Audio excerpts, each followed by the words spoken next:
কিন্তু একটা বিষয় আমার হৃদয়ে আজকে খুব আঘাত করছে, সেটা একটু বলতে চাই। আমি এয়ারপোর্টে আসার পরে দেখলাম আমাদের ইউনিভার্সিটির স্টুডেন্ট হাদি নাম না, ওই ছেলেকে গুলি করা হয়েছে নাকি। তো এটা নিয়ে আমি নিজে বলতেছি যে আমার হৃদয়ে খুব রক্তক্ষরণ হচ্ছে। এটার কারণটা কি আমি বলি। একজন মানুষকে যখন অন্যায়ভাবে হত্যা চেষ্টা করা হয়, কোনো মানুষ কোনো মুসলমান এটা মানতে পারে না, মানতে পারে। আর এর বাইরে আমার যে বক্তব্য, আমার খুব ভয় হয় যে এই যে সামনে যে সময়টা আসে, এই সময় তো এই দেশে অনেক মিছিল হবে, অনেক মানুষের চলাফেরা হবে, অনেক জনসমাগম হবে, হবে কিনা।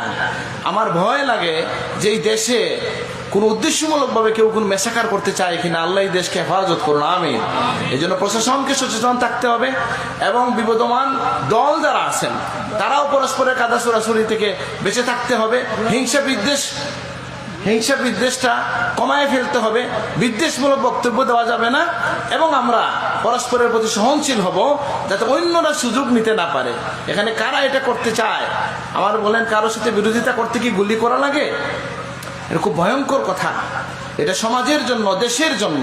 এই জন্য বড় সাহেব হাদিসের ভাষায় যে দোয়া করেন, আমরাও যে দোয়া করেছি সেটাই আমরা বলবো যে আল্লাহ, আমরা যেন কারো দ্বারা অত্যাচারিত না হই, কেউ যেন আমাদের দ্বারা অত্যাচারিত না হয়। বলুন আল্লাহুম্মা আমিন।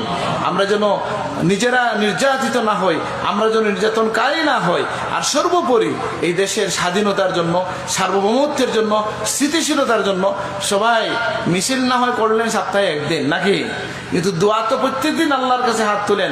সবাই যেন এই দেশের শান্তির জন্য, শৃঙ্খলার জন্য আমরা সবাই দোয়া করব।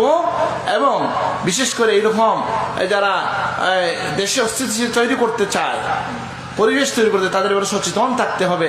চিন্তা করেন, এত মানুষ, এই যে সামনে যে বিষয়গুলো আসতেছে, মিছিল মিটিং হবে কিনা ভাই, আরো হবে কিনা? এখন যদি এরকম কিছু মানুষ বের হয়ে যায় যে গুলি টুলি করবো, তো কি হবে এই দেশে?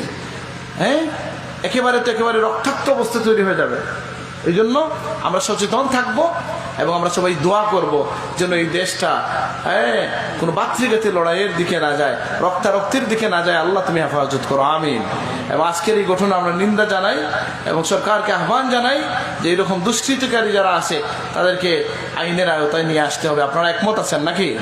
এটা আমার সাধারণত এই সমস্ত বিষয়ে আমি কথা বলি না, যেহেতু এই ছেলে আমাদের ইউনিভার্সিটির একটা ছেলে, এবং কেন জানি মনে খুব অশান্তি তৈরি হয়েছে ওভারঅল। এই দেশে এইভাবে যদি রাস্তাঘাটে মানুষজনকে কেউ একজন আর কেউ কাছাকাছি, ভাই কাছে দিয়ে যে যায় তাকে তো আমি সন্দেহ করি না, এখন তো সবাইকে সন্দেহ করবে, তাই না? তা আল্লাহ আমাদের সবাইকে হেফাজত করুন, দেশকে হেফাজত করুন, দিনকে হেফাজত করুন, আমিন।